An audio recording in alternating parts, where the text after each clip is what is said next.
ಚೆನ್ನೈನ ರಾಜಾಜಿ ಹಾಲ್ನಲ್ಲಿ ಜನಸಾಗರ ಜನ ನಿರೀಕ್ಷೆ ಮಟ್ಟಕ್ಕಿಂತ ಹೆಚ್ಚಿನ ಸಂಖ್ಯೆಯಲ್ಲಿ ಚೆನ್ನೈಗೆ ಆಗಮಿಸ್ತಾ ಇದ್ದಾರೆ. ಜಯಲಲಿತಾ ಅವರ ಅಂತಿಮ ದರ್ಶನವನ್ನು ಪಡೆಯೋದಕ್ಕೆ ನಿನ್ನೆ ರಾತ್ರಿ 11:30ಕ್ಕೆ ಅಧಿಕೃತವಾದಂತಹ ಪ್ರಕಟಣೆ ಹೊರಬಿದ್ದ ಬಳಿಕ ಚೆನ್ನೈನಲ್ಲೇ ಇದ್ದಂತಹ ಅಮ್ಮ ಅಭಿಮಾನಿಗಳೆಲ್ಲರೂ ಕೂಡ ಅವಾಗಿಂದನೇ ಪ್ರವಾಹೋಪಾದಿಯಲ್ಲಿ ಬಂದು ಅಂತಿಮ ದರ್ಶನವನ್ನು ಪಡೆಯೋದಕ್ಕೆ ಪ್ರಯತ್ನವನ್ನು ಪಟ್ಟರು. ಮೊದಲಿಗೆ ಮೃತದೇಹವನ್ನು ಆಸ್ಪತ್ರೆಯಿಂದ ಅವರ ನಿವಾಸಕ್ಕೆ ತೆಗೆದುಕೊಂಡು ಹೋಗಲಾಗಿತ್ತು. ನಿವಾಸಕ್ಕೆ ತೆಗೆದುಕೊಂಡು ಹೋಗಬೇಕಾದ ರಸ್ತೆ ಇಕ್ಕೆಲಗಳಲ್ಲೂ ಕೂಡ ಅಮ್ಮ ಅವರ ದರ್ಶನವನ್ನು ಪಡೆಯೋದಕ್ಕೆ ಜನ ನಿಂತಿದ್ದರು. ಮಧ್ಯರಾತ್ರಿ ಆದರೂ ಕೂಡ ಜನಜಂಗುಳಿ ಕಡಿಮೆ ಆಗಿರಲಿಲ್ಲ. ಅಲ್ಲಿಂದ ಪೈಸ್ ಗಾರ್ಡನ್ನಿಂದ ಆಕೆಯ ಮೃತದೇಹವನ್ನು ರಾಜಾಜಿ ಹಾಲ್ಗೆ ತರುವಂತಹ ಸಂದರ್ಭದಲ್ಲಿ ಕೂಡ ರಸ್ತೆಯ ಎರಡೂ ಬದಿಯಲ್ಲೇ ಜನ ನಿಂತು ಅಂತಿಮ ದರ್ಶನವನ್ನು ಪಡೆದರು. ಅದಾದ ಬಳಿಕ ಈಗ ದೇಹವನ್ನು ರಾಜಾಜಿ ಹಾಲ್ನಲ್ಲಿ ಇರಿಸಿದ ನಂತರ ಜನಸಂಖ್ಯೆ ಜಾಸ್ತಿ ಆಗ್ತಾ ಇದೆ. ಇನ್ನು ಹಿರಿಯ ನಟಿ ಬಿ ಸರೋಜಾದೇವಿ ಅವರು ನಮ್ಮ ಜೊತೆ ದೂರವಾಣಿ ಸಂಪರ್ಕದಲ್ಲಿದ್ದಾರೆ. ಅಮ್ಮ ನಮಸ್ಕಾರ. ಹಲೋ ಹಲೋ ಅಮ್ಮ ನಮಸ್ಕಾರ. ಹಲೋ, ನನ್ನ ಧ್ವನಿ ಕೇಳ್ತಾ ಇದೆಯಮ್ಮ? ಕೇಳಿಸ್ತಾ ಇದೆ. ಮೇಡಮ್, ಇವಾಗ ಒಂದು ಕಾಲದ ನಿಮ್ಮ ಒಡನಾಡಿ, ಒಂದು ಸ್ತ್ರೀ ಶಕ್ತಿ ಅಂತಾನೆ ಹೇಳ್ಬೋದು, ಅವ್ರನ್ನ ನಾವು ಇವತ್ತಿನ ದಿವಸ ಕಳ್ಕೊಂಡಿದ್ದೀವಿ. ತಮಿಳ್ನಾಡೇ ಇವತ್ತು ಕಣ್ಣೀರನ್ನ ಹಾಕ್ತಾ ಇದೆ. ಈ ಸಂದರ್ಭದಲ್ಲಿ ಏನ್ ಹೇಳೋದಕ್ಕೆ ಇಷ್ಟಪಡ್ತೀರಮ್ಮ ತಾವು? ನಮ್ಗೆ ಬಹಳ ವರ್ಷಗಳಿಂದ ಗೊತ್ತು. ಅವ್ರ ತಾಯಿ ನನ್ನ ಜೊತೆಲಿ ತುಂಬಾ ಪಿಕ್ಚರ್ ಆಕ್ಟ್ ಮಾಡಿದ್ದಾರೆ. ಹೌದು ಹೌದು. ಆಮೇಲೆ ಅವರು ಚಿಕ್ಕಮ್ಮನು ಆಕ್ಟ್ ಮಾಡಿದ್ದಾರೆ. ಅದೆಲ್ಲ ತುಂಬಾ ನನ್ಗೆ ತುಂಬಾ ಹತ್ರ. ಏನಿದ್ರು ಫೋನ್ ನಲ್ಲಿ ಕನ್ನಡದಲ್ಲೇ ಮಾತಾಡ್ತಾ ಇದ್ರು ನನ್ನ ಜೊತೆಲಿ. ಆಮೇಲೆ ತುಂಬಾ ದುಃಖ ಆಗ್ತಾ ಇದೆ. ಇವ್ರಿ ನೆನ್ನೆಯಿಂದ ನಾ ಅಳ್ತಾ ಇದ್ದೀನಿ. ಬರ್ಬೇಕು ಅಂದ್ರೆ ಇವರೆಲ್ಲ ಗಲಾಟೆ ಇದೆ, ಬರ್ಬೇಡಿ ಗಲಾಟೆ ತುಂಬಾ ಆಯ್ತಲ್ಲ ನೆನ್ನೆ ಎಲ್ಲ. ಹೌದು ಹೌದು ಹೌದು. ಬರ್ಬೇಡಿ ಅಂದ್ರು. ಇವಾಗ ಹೋಗ್ಬೇಕು ಅಂತ ಇದ್ ಮಾಡ್ತಾ ಇದ್ದೀನಿ. ಈಗ್ಲೂ ಹೇಳ್ತಾ ಇದ್ದಾರೆ ಇಲ್ಲ ತುಂಬಾ ಗಲಾಟೆ ಇದೆ. ನನ್ಗೆ MGR ಹೋದಾಗ ನಾನು ರಾಜಾಜಿ ಹಾಲ್ಗೆ ಪೊಲೀಸ್ ಜೀಪ್ ಅಲ್ಲಿ ಕರ್ಕೊಂಡೋದ್ರು. ನಿಜ ನಿಜ. ಹೌದು. ಕರ್ಕೊಂಡು ಹೋಗಿ ಅಲ್ಲಿ ನಾನು MGR ದರ್ಶನ ಮಾಡ್ಕೊಂಡ್ ಬಂದೆ.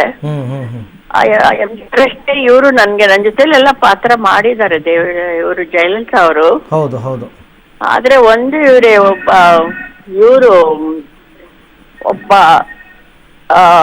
ಕಲಾವಿದೆ ಒಂದು ಸೈಡ್ ಇಟ್ಬಿಟ್ರೆ ಒಬ್ಬ ರಾಜಕಾರಣಿ ಹಾಗೆ ಅವ್ರನ್ನ ನೋಡಿದ್ರೆ ಅವ್ರ ಸಹನ ನನ್ಗೆ ಇಂದಿರಾ ಗಾಂಧಿ ಆದ್ಮೇಲೆ ನನ್ಗೆ ಜಯಲಲಿತಾ ಅವರು.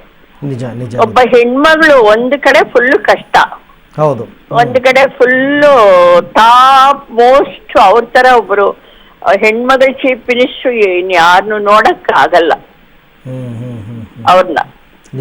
ಆತರ ಒಬ್ರು ಚೀಫ್ ಮಿನಿಸ್ಟರ್ ಅವರು ಸ್ಟೇಜ್ ಅಲ್ಲಿ ಇಂತ ನೋಡಿದಿರಲ್ಲ, ಒಬ್ಬರು ಇರ್ತಿರ್ಲಿಲ್ಲ. ಅವರೊಬ್ಬರೇ ಒನ್ ಮ್ಯಾನ್ ಶೋ ಅಂದ್ಬಿಟ್ಟು ಅವರೊಬ್ಬರೇ ಭಾಷಣ ಮಾಡಿ ಕ್ಯಾನ್ವಾಸ್ ಮಾಡಿ ಯಾವ ಜೊತೆಯವರು ಇರ್ತಿರ್ಲಿಲ್ಲ ಸ್ಟೇಜ್ ಮೇಲೆ. ಒಂದ್ಸಾರಿ ಸುಮ್ಮನೆ ಹಿಂಗ್ ನೋಡಿದ್ರೆ ಸಾಕು. ಆದ್ರೆ ಅಲ್ಲಿ ಸ್ಟೇಜ್ ಅಲ್ಲಿ ಇದ್ರು ನಮ್ಮ ಹತ್ರ ಬಂದು ಕೈ ಇಟ್ಕೊಂಡು ಕನ್ನಡದಲ್ಲಿ ಮಾತಾಡ್ಸೋರು. ಅಷ್ಟು ಒಂದಿದು. ಆಮೇಲೆ ಕೊನೆ ಮನೆ ಕರೆಯೋರು, ಊಟ ಕರೆಯೋರು. ಮತ್ತೆ ಏನಾದ್ರು ಫಂಕ್ಷನ್ಗಳಾದ್ರೆ ಬೆಂಗಳೂರಿಗೆ ಹೇಳ್ಬಿಡಿ ಅಂತ ಹೇಳೋರು ಅವ್ರಿಗೆ, ಫಂಕ್ಷನ್ ಅವ್ರಿಗೆ. ಅಂದ್ರೆ ಅವ್ರಿಗೆ ಬೆಂಗಳೂರು ಅಂದ್ರೆ ನಾನು ಅಂತ. ಆಮೇಲೆ ನನ್ನ ಒಂದು ಎಷ್ಟೋ ದುಃಖದಲ್ಲಿ ಭಾಗಿಯಾಗಿದ್ದಾರೆ. ಅವರ ಒಂದು ಜೈಲಿನಲ್ಲಿ ಇದ್ದಾಗ್ಲೂ ನಾನು ಹೇಳ್ದೆ ಊಟ ತಗೊಂಡ್ ಬರ್ತೀನಿ ಅಂತ. ಆಮೇಲೆ ಅವರು ಹೇಳಿದ್ರು ಬೇಡ ಬರೋದು ತುಂಬಾ ದೂರ ಇದೆ, ಊಟ ಹೋಗ್ತಾರೋ ಇಲ್ವೋ ಅಂತ ಹೇಳಿದ್ರು. ನಾನು ಆಗ್ಲೂ ಅವ್ರನ್ನ ನೋಡಿ ಜೈಲಿಂದ ಹೊರಗಡೆ ಬಂದಾಗ ಹೇಗೆ ಒಳಕ್ ಹೋದ್ರು ಅದೇ ತರ ವಾಪಸ್ಸು, ಅದೇ ಮುಖ, ಅದೇ ನಗು, ಅದೇ ಇದ್ರಲ್ಲಿ ಕೂತ್ಕೊಂಡು ಎಲ್ರಿಗೂ ನಮಸ್ಕಾರ ಮಾಡ್ಕೊಂಡು ಪ್ರತಿ ಹೆಣ್ಮಗಳು ರಾಜಕಾರಣಿ ಅಂತ ಅಲ್ಲ, ಪ್ರತಿ ಹೆಣ್ಮಗಳು ಅವರ ಧೈರ್ಯ, ಅವರ ಒಂದು ಅವ್ರಿಗೆ ಇರೋ ಒಂದು ಏನ್ ಹೇಳ್ತಾರೆ ಐಡಿಯಾಗಳು, ಪ್ರತಿಯೊಂದು ಅವರೇ ಎಲ್ಲ ಯಾರು ಅವ್ರಿಗೆ ಅಡ್ವೈಸ್ ಮಾಡೋ ಪರಿಸ್ಥಿತಿಯಲ್ಲಿ ಇರ್ಲಿಲ್ಲ. ಎಲ್ಲ ಅವ್ರಿಗೆ ಗೊತ್ತು. ಹೆಣ್ಮಕ್ಳಿಗೆಲ್ಲ ಎಷ್ಟೊಂದು ಮಾಡಿದ್ದಾರೆ. ಎಷ್ಟೊಂದು ಚೀಫ್ ಮಿನಿಸ್ಟರ್ಗಳು ಬಂದ್ರಲ್ಲ, ಅವ್ರಿಗೆ ಎಷ್ಟು ಹೆಣ್ಮಕ್ಳಿಗೋಸ್ಕರ ಅವ್ರು ಎಷ್ಟೊಂದು ಮಾಡಿದ್ದಾರೆ. ಆಮೇಲೆ ನಾನು ಈಗಲ್ಲ, ಅದು ಸುನಾಮಿ ಬಂತಲ್ಲ, ಆ ಸುನಾಮಿ ಬಂದಾಗ ನನ್ಗೆ ಹೇಳಿದ್ರು, ನಾನು ಅನೌನ್ಸ್ ಮಾಡಿದ್ದೆ 5 ಲಕ್ಷ ಕೊಡ್ತೀನಿ ಸುನಾಮಿಗೆ ಅಂತ. ನನ್ಗೆ ಫೋನ್ ಮಾಡಿಸ್ಬಿಟ್ಟು ಹೇಳಿದ್ರು, ಫಸ್ಟ್ ಸರೋಜದೇವಿ ತಗೊಂಡು ಆಮೇಲೆ ಬೇರೆಯವ್ರು ತಗೊಳ್ತೀನಿ, ಅವ್ರ ತಕ್ಷಣ ಬರಳಿ ಅಂದ್ರು. ನಾನಂದೆ ಮಂಗಳವಾರ ಹೇಗೆ ಬರೋದು ಅಂತ ಹೇಳಿದ್ಕೆ ಇಲ್ಲ ತಿರ್ಗಿ ಹೇಳಿದ್ರು, ಇಲ್ಲ ಇಲ್ಲ ನಿಮ್ ದುಡ್ಡು ತಗೊಳ್ಳೋವರೆಗೂ ನಾನು ಬೇರೆಯವ್ರ ದುಡ್ಡು ಅಂದ್ರೆ ನನ್ಗೆ ಎಷ್ಟು ಅವರು ಒಂದು ಮುಖ್ಯತ್ವ ಕೊಡ್ತಾ ಇದ್ರು ಅನ್ನೋಕ್ಕೋಸ್ಕರ ಇದನ್ನ ನಾನು ಹೇಳ್ತೀನಿ ವಿನಃ ಬೇರೆ ಇದಿಲ್ಲ. ನಿಮ್ ಜೊತೆ ಎಲ್ಲ ಮಾತನಾಡ್ಬೇಕಾದ್ರೆಲ್ಲ ಕನ್ನಡದಲ್ಲೇ ಮಾತಾಡ್ತಿದ್ರಮ್ಮ? ಕನ್ನಡ ಫಸ್ಟ್ ಕ್ಲಾಸ್ ಮಾತಾಡೋರು ಇವ್ರೆ. ಕನ್ನಡದವ್ರಿಗೆ ತೆಲುಗಿನವ್ರು ತೆಲುಗು, ಎಲ್ಲ ಒಂಥರ ಅದು ಹೇಳಕ್ಕೆ ಸಾಧ್ಯ ಇಲ್ಲ. ಅವರು ಶಶಿಕಲಾ ಅವರು ಅಷ್ಟೇ ನಮ್ಮ ಹತ್ರ ಬಹಳ ಪ್ರೀತಿ ವಿಶ್ವಾಸದಿಂದ ಇರೋರು. ಜಯಲಲಿತಾ ಅವ್ರಿಗಂತೂ ನನ್ ಕಂಡ್ರೆ ಬಹಳ ಬಹಳ ಅವ್ರಿಗೆ ಪ್ರೀತಿ. ಅವ್ರಿಗೆ ಹೇಳಿದ್ರು, ನಿಮ್ಗೆಲ್ಲ ರಾಜಕೀಯ ಸರಿ ಹೋಗಲ್ಲ, ಇದರಲ್ಲಿ ತುಂಬಾ ಹೋರಾಡ್ಬೇಕು ನಿಜ ನಿಜ ಅಂತ. ನನ್ನ ರಾಜಕೀಯ ಒಂದೊಂದ್ಸಾರಿನೂ ಇವ್ರು ಕರೀತಾರಲ್ಲ, ಬನ್ನಿ MP ನಿಂತ್ಕೊಳ್ಳಿ ಹಾಗೆ ಹೇಗೆ ಅಂತ. ಆಗ ಅವ್ರನ್ನೇನಾದ್ರು ಕೇಳಿದ್ರೆ ನಿಮ್ಗೆ ರಾಜಕೀಯ ಸರಿ ಹೋಗಲ್ಲ ಅಂತ ಹೇಳೋರು. ಆತರ ಎಷ್ಟೋ ವಿಷಯಗಳಿದೆ. ಇದು 1 ವರ್ಷದ ವಿಷಯ ಅಲ್ಲ. ನನಗೆ ಅವರು ಎಷ್ಟು ವರ್ಷಗಳಿಂದ ನನಗಿದ್ದಾರೆ, 40 ವರ್ಷ, ಸರಿಸುಮಾರು 40 ವರ್ಷದ ಒಡನಾಟ ಆಗಿದೆ. ಇನ್ನು ಅವ್ರ ತಾಯಿ ನನ್ ಜೊತೆಲೆ ಎಷ್ಟು ಪಿಕ್ಚರ್ಗಳು ಮಾಡಿದ್ದಾರೆ. ಸಂಧ್ಯಾ ಆವಾಗ ಅವರು ಆ ಮನೆ ಕಟ್ಟಿದ್ರು, ಬೋಯ್ಸ್ ಗಾರ್ಡನ್. ಜನ ಎಲ್ಲ ತುಂಬಾ ಮಾತಾಡ್ಬೋದಾದ್ರೆ ಅವ್ರ ತಾಯಿ ಸೈಟ್ ತಗೊಂಡಿದ್ರು 14 ಗ್ರೌಂಡ್ ಕಟ್ಸಿದ್ರು. ಅಷ್ಟು ಲಾಲೆ ಇವರು ಬಂದ್ಬಿಟ್ಟಿದ್ರು ಸಿನಿಮಾ ಪ್ರಪಂಚಕ್ಕೆ. ಅವಾಗ ಗೃಹಪ್ರವೇಶಕ್ಕೆ ನಾನು ಹೋಗಕ್ಕಾಗಲ್ಲ, ಆಮೇಲೆ ಹೋದೆ. ಯಾವಾಗ ನೀವು ಕೊನೆ ಬಾರಿ ನಿಮ್ಮ ನೆನಪಿನಲ್ಲಿ ನೀವು ಕೊನೆ ಬಾರಿ ಜಯಲಲಿತಾ ಅವ್ರ ಜೊತೆ ಮಾತನಾಡಿದ್ ಯಾವಾಗ? ಅದೇ ಅವರು MS ವಿಶ್ವನಾಥ್ಗೆ ಸೆಂಟ್ರಲ್ ಗವರ್ಮೆಂಟ್ ಅವ್ರಿಗೆ ಪದ್ಮಶ್ರೀ ಪದ್ಮಭೂಷಣ್ ಕೊಡ್ಲಿಲ್ಲ ಅನ್ಬಿಟ್ಟು ಅವಾಗ ಅವ್ರಿಗೆ ಒಂದು ದೊಡ್ಡ ಇದಿಟ್ರು ಏನ ಕಾರ್ಯಕ್ರಮ. ಅವ್ರಿಗೆ 60 ವರ್ಷ ಏನೋ ಎಕ್ಸ್ಪೀರಿಯನ್ಸ್ಗೆ 60 ಚಿನ್ನದಲ್ಲಿ ದೊಡ್ಡ ಹಾರ ಮಾಡಿಸಿ ಎಲ್ಲ ಹೋಲ್ ಇಂಡಸ್ಟ್ರಿನ ಕರೆದು ಅವಾಗ ಬೆಂಗಳೂರಿಗೂ ಹೇಳಿ ಅಂದ್ರು. ಆಮೇಲೆ ನನಗೆ ಫೋನ್ ಬಂತು, ನಾನು ಹೋದಾಗ ಅವಾಗ ಸ್ವಲ್ಪ ಮುಂದೆ ಕೂತಿದ್ರು. ಹೊರಡ್ಬೇಕಾದ್ರೆ ಹೇಳಿದ್ರು, ನಾಳೆ ಮಧ್ಯಾಹ್ನ ಊಟ ಇದೆ ಬಂದ್ಬಿಡಿ ಅಂತ ಹೇಳ್ಬಿಟ್ಟು ಹೇಳಿದ್ರು. ನಾವೆಲ್ಲ ಹೋಗಿದ್ವಿ ಊಟಕ್ಕೆ, ನಾನು P. ಸುಶೀಲಾ ಅವರು ಎಲ್ಲಾರು ಹೋಗಿದ್ವಿ.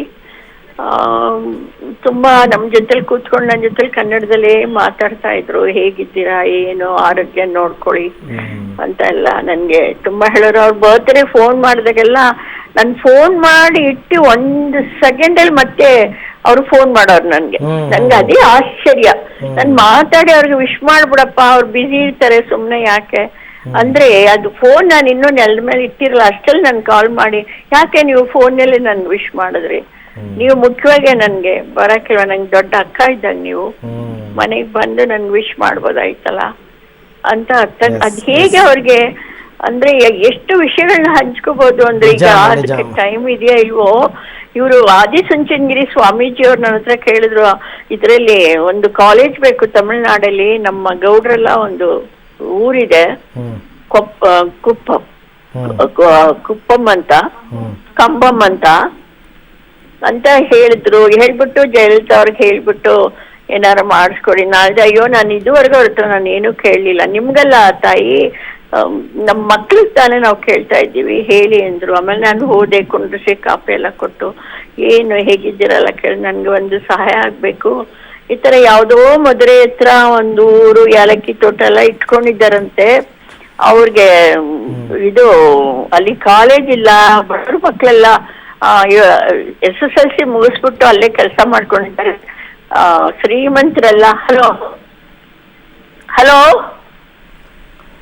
ಹೇಳಿ ಅಮ್ಮ, ಕೇಳಿಸ್ತಾ ಇದೆ, ಹೇಳಿ ಅಮ್ಮ. ಶ್ರೀಮಂತರೆಲ್ಲ ಕೊಯಮತ್ತೂರು ಮದುವೆ ಬೆಂಗಳೂರಿಗೆ ಹೋಗ್ತಾ ಇದ್ದಾರೆ ಅಂತ ಹೇಳಿದ್ರು. ನನ್ಗೆ ಹೇಳಕ್ ಬರಲ್ಲ, ಹೆಸರು ಹೇಳಕ್ ಬರ್ಲಿ. She has got so much memory power ಅಂದ್ರೆ ಹೋಲ್ ತಮಿಳ್ನಾಡಿನ ಒಂದ್ ಚಿಕ್ಕ ಗ್ರಾಮ ಕೂಡ ಹೇಳ್ಬಿಡೋರು. ಅವ್ರು ಹೇಳಿದ್ರು, ಇದು ಮದುವೆ ಹತ್ರ 125 ಕಿಲೋಮೀಟರ್ಸ್, ಅಲ್ಲಿ ಇದು ಎಲ್ಲ ಗೌಡ್ರುಗಳಿದ್ರೆ, ದೊಡ್ಡ ದೊಡ್ಡ ಏಲಕ್ಕಿ ತೋಟ, ದೊಡ್ಡ ಎಲ್ಲಾರು ಇವರಿದ್ದಾರೆ ಶ್ರೀಮಂತರು. ಅಂತ ಒಂದು ನಿಮಿಷದಲ್ಲಿ ಇದು ಮೈಲಿ ಕೂಡ ಹೇಳ್ಬಿಟ್ರು ಇದನ್ನ 125 ಕಿಲೋಮೀಟರ್ಸ್ ಫ್ರಮ್ ಮಧುರೆ ಅಂದ ತಕ್ಷಣ ಅವ್ರನ್ನ ಕರೆದ್ಬಿಟ್ಟು ಅವ್ರ PA ಸೆಕ್ರೆಟರಿನ, ಸರೋಜದೇವಿ ಏನು ಕೇಳಿಲ್ಲ, ಅದು ಅವ್ರಿಗೋಸ್ಕರ ಕೇಳ್ತಿಲ್ಲ, ನೀವು ಅವ್ರಿಗೆ ತಕ್ಷಣ ಕಾಲೇಜುಗೆ ಅವಾಗ್ಲೇ ಅಪ್ಲಿಕೇಶನ್ ಬರ್ದು ಅವಾಗ್ಲೇ ಮಾಡಿ ಅವಾಗ್ಲೇ ಎಲ್ಲ ಮಾಡಿ ಅವರೆಲ್ಲ ಇದ್ ಮಾಡ್ಬಿಟ್ಟು, ಸರಿ ನಾನು ಇದನ್ನ ಬೆಂಗಳೂರಿಗೆ ಒಂದು ಕಾಪಿ ಕಳಿಸಿ ಇನ್ನೊಂದು ಕಾಪಿ ನಾನು ಸರೋಜಿ ಅವ್ರಿಗೆ ಕೊಡ್ತೀನಿ ಅಂತ ಹೇಳಿಬಿಟ್ಟು 2 ದಿವಸಕ್ಕೆ ಎಲೆಕ್ಷನ್ ಇತ್ತು. ಹೋದ್ರು ಎಲೆಕ್ಷನ್ಗೆ, ಸೋತೋಗ್ಬಿಟ್ರು. ಸೋತೋದ ತಕ್ಷಣ ಅಯ್ಯೋ ನಾನು ನಿಮ್ಗೆ ಕೊಡ್ಬೇಕು ಅಂತಿದ್ದೆ ಅಂದ್ರು. ಅಷ್ಟರಲ್ಲಿ ನೋಡಿ ದೇವರ ದಯ, ಅದು ಅವ್ರು ಕಳ್ಸಿದ್ ಲೆಟ್ರು ಆದಿಚುಂಚನಗಿರಿಗೆ ಬಂದ್ಬಿಟ್ಟಿತ್ತು. ಆಮೇಲೆ ಸ್ವಾಮೀಜಿ ಅವ್ರು ಹೇಳಿದ್ರು, ತಾಯಿ ನಮ್ಗೆ ಸ್ಯಾಂಕ್ಷನ್ ಆಗಿದೆ, ಎಲ್ಲಾ ಕಾಲೇಜ್ಗೂ ಕೊಟ್ಬಿಟ್ಟಿದ್ರು. ಡೆಂಟಲ್, ಇದು ಏನದು ಡಾಕ್ಟ್ರು, ಇಂಜಿನಿಯರು, ಪ್ರತಿಯೊಂದಕ್ಕೂ ಕೊಟ್ಟಿದ್ರು. ಆಮೇಲೆ ಅವ್ರು ಸೋತೋದ್ಮೇಲೆ ನಾನು ಇಲ್ಲಿಂದ ಚಾಮುಂಡೇಶ್ವರಿ ಕುಂಕುಮ ತಗೊಂಡೋಗಿ ಅವ್ರ ಹಣೆಗೆ ಇಟ್ಬಿಟ್ಟು, ನೀವು ಸೋತೋಗಿದ್ರೆ ಏನೋ ಅನ್ಕೋಬೇಡಿ, ಖಂಡಿತ ಇಂದಿರಾ ಗಾಂಧಿ ಕೂಡ ಸೋತೋಗಿದ್ರು, ನೀವು ಮತ್ತೆ ಗೆದ್ದು ಮತ್ತೆ ಚೀಫ್ ಮಿನಿಸ್ಟರ್ ಆಗ್ತೀರಾ ಅಂತ ಹೇಳ್ಬಿಟ್ಟು ನಾನು ಬಂದೆ. ಅದೇ ತರ ನೆಕ್ಸ್ಟ್ ಚೀಫ್ ಮಿನಿಸ್ಟರ್ ಆದ್ರು. ನನ್ಗೆ ಹೇಳಿದ್ರು, ಒಂದ್ ಸರೋಜದೇವ್ರಿಗೆ ಹೇಳ್ಬಿಟ್ರೆ ಸಾಕು, ಅವರು ಸಾರಿ ಸೋತ್ರು. ಅವಾಗ್ಲೂ ಹೋಗಿ ಅವ್ರಿಗೆ ಸಮಾಧಾನ ಮಾಡಕ್ಕೆ ಹೇಳಿ, ನೆಕ್ಸ್ಟ್ ಚೀಫ್ ಮಿನಿಸ್ಟರ್ ನೀವೇ ಅಂತ ಹೇಳಿಬಿಟ್ಟು, ಎಷ್ಟು ಒಳ್ಳೆ ಮಾತು ಹೇಳ್ತಾ ಇದ್ದೀರಾ ಅಂತ ಹೇಳಿದ್ರು 3ನೇ ಚೀಫ್ ಮಿನಿಸ್ಟರ್ಗು. ಆಮೇಲೆ ಅವಾಗ ಬೇರೆಯವರೆಲ್ಲ, ಅದರಲ್ಲೂ ಒಬ್ರು ರಾಜಕಾರಣಿ, ಏನು ಜಯಲಲಿತಾನೇ ಸಪೋರ್ಟ್ ಮಾಡ್ತೀರಾ, ಜಯಲಲಿತಾನೇ ಚೀಫ್ ಮಿನಿಸ್ಟರ್ ಆಗ್ಬೇಕು ಅಂತೀರಾ ಅಂತ ನನ್ನ ಕೇಳಿದ್ರು. ನಾ ಹೇಳ್ದೆ, ಭಯ ಪಡ್ದೆ. ನಾ ಹೇಳ್ದೆ, ನೋಡಿ ನನ್ಗೆ ಈ ಹೆಣ್ಮಗಳು ಚೀಫ್ ಮಿನಿಸ್ಟರ್ ಆಗ್ಬೇಕು ಅನ್ನೋ ಆಸೆ ನನ್ಗೆ, ಅಷ್ಟೇ ವಿನಃ ನನ್ಗೆ ಅವರು ಇವರು ಅನ್ನೋದಲ್ಲ, ಹೆಣ್ಮಗಳು ಚೀಫ್ ಮಿನಿಸ್ಟರ್ ಆಗ್ಬೇಕು. ಓಕೆ ಸರೋಜಾದೇವರೇ, ಧನ್ಯವಾದ. ಪಬ್ಲಿಕ್ ಟಿವಿ ಜೊತೆನಲ್ಲಿ ಇಷ್ಟ ತನಕ ಮಾತನಾಡಿ ನಿಮ್ಮ ಮತ್ತು ಜಯಲಲಿತಾ ಅವರ ಒಡನಾಟದ ಬಗ್ಗೆ ನಮ್ಮ ಜೊತೆ ಹಂಚ್ಕೊಂಡಿದ್ದೀರಾ. ಥ್ಯಾಂಕ್ ಯು ವೆರಿ ಮಚ್ ತಮಗೆ. ಜಯಲಲಿತಾ ಅವರ ಜೊತೆ ನಟನೆ ಮಾಡಿದಂಥವ್ರು ನಮ್ಮ ಜೊತೆ ಮಾತನಾಡಿದ್ರು. BV ರಾಧಾ ಅವರು, ಭಾರತಿ ವಿಷ್ಣುವರ್ಧನ್, B ಸರೋಜಾದೇವಿ, ಇವರೆಲ್ಲರೂ ಕೂಡ ಜಯಲಲಿತಾ ಅವರು ಚಿತ್ರನಟಿಯಾಗಿ ಮಹಾನ್ ಕಲಾವಿದೆಯಾಗಿದ್ದು ಒಂದು ಕಡೆ ಆದರೆ, ಅವರು ರಾಜಕೀಯ ಜೀವನದಲ್ಲಿ ಬೆಳೆದು ಬಂದ ರೀತಿ, ಆ ರಾಜಕೀಯ ಹೋರಾಟ, ಆ ಮುಳ್ಳಿನ ಹಾಸಿಗೆ, ಅದೆಲ್ಲದರ ಬಗ್ಗೆ ಸಾಕಷ್ಟು ಮಾತನಾಡಿದ್ರು. ಒಂದು ಮಹಿಳಾ ಶಕ್ತಿ, ಬಡವರು, ದೀನ ದಲಿತರು, ಅವರ ಏಳಿಗೆ. ಇವತ್ತಿನ ದಿನ ನಾವಲ್ಲಿ ದೃಶ್ಯದಲ್ಲಿ ನೋಡ್ತಾ ಇದ್ದೀವಿ, ಒಬ್ಬ ರಾಜ್ಯದ ಮುಖ್ಯಮಂತ್ರಿ ದೈವಾಧೀನರಾದಂತಹ ಸಂದರ್ಭದಲ್ಲಿ ಅವರ ಅಂತಿಮ ದರ್ಶನಕ್ಕೆ ಇಡೀ ರಾಜ್ಯದ ಜನ ಅಲ್ಲಿ ಆಗಮಿಸ್ತಾ ಇದ್ದಾರೆ. ನಿನ್ನೆ ರಾತ್ರಿ 11:30ಕ್ಕೆ ವಿಚಾರ ಗೊತ್ತಾದಾಗಿಂದ ಇಲ್ಲಿಯ ತನಕನೂ ಕೂಡ ಲಕ್ಷಾಂತರ ಸಂಖ್ಯೆಯಲ್ಲಿ ಜನ ಬಂದು ಅಂತಿಮ ದರ್ಶನವನ್ನು ಪಡೆದಿದ್ದಾರೆ. ಆದರೆ ಇನ್ನೂ ಕೂಡ ಈ ಸಂಖ್ಯೆ ಇನ್ನೂ ಜಾಸ್ತಿ ಆಗ್ತಾನೇ ಇದೆ. ಜನಗಳು ನೂಕು ನುಗ್ಗಲಿನಲ್ಲಿ ಬರ್ತಾ ಇದ್ದಾರೆ ಅಂತಿಮ ದರ್ಶನವನ್ನು ಪಡೆಯೋದಕ್ಕೆ. ಬಹುತೇಕ 50%ಕ್ಕಿಂತ ಹೆಚ್ಚು ತಮಿಳುನಾಡಿನ ಜನ ಇವತ್ತು ಅಂತಿಮ ದರ್ಶನವನ್ನು ಪಡೆಯಲಿದ್ದಾರೆ.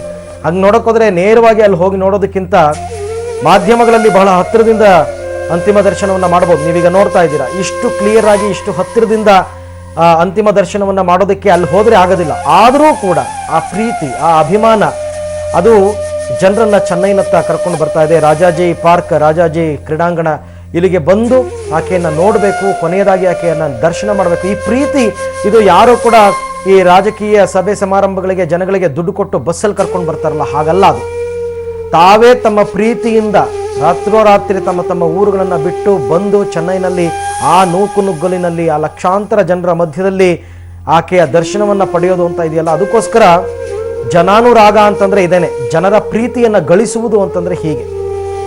ಒಂದು ಕಡೆ ರಾಜಕೀಯವಾಗಿ ಇನ್ನೊಬ್ಬರು ಉತ್ತರಾಧಿಕಾರಿ ಆಗ್ತಾರೆ, ಸರ್ಕಾರ ನಡ್ಕೊಂಡು ಹೋಗುತ್ತೆ, ಅವೆಲ್ಲವೂ ಸೆಕೆಂಡ್ರಿ. ಆದರೆ ಹೋಗುವ ಸಮಯದಲ್ಲಿ ನಾವು ಗಳಿಸಿಕೊಂಡಿದ್ದು ಏನು ಅಂತ ಒಂದು ಬಾರಿ ನಾವು ಪ್ರಶ್ನೆ ಮಾಡಿದ್ರೆ ಅದು ಜನರ ಪ್ರೀತಿಯ ವಿನಃ ಮತ್ತೊಂದಿಲ್ಲ.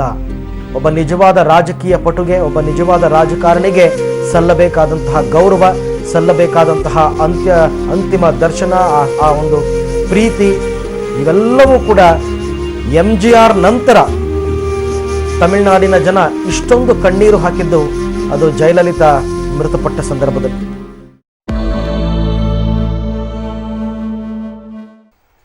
ತಮಿಳುನಾಡು ಸಿಎಂ ಅಭಿಮಾನಿಗಳ ಪಾಲಿನ ಅಮ್ಮ ಜಯಲಲಿತಾ ಅವರ ಆರೋಗ್ಯಕ್ಕೆ ಸಂಬಂಧಪಟ್ಟಂತೆ ಕ್ರಿಕೆಟ್ ಕಾಮೆಂಟ್ರಿಯಂತೆ ಬೆಳಗ್ಗೆಯಿಂದಲೂ ಕ್ಷಣಕ್ಕೊಂದು ಬ್ರೇಕಿಂಗ್ ನ್ಯೂಸ್ ಬರ್ತಾ ಇತ್ತು.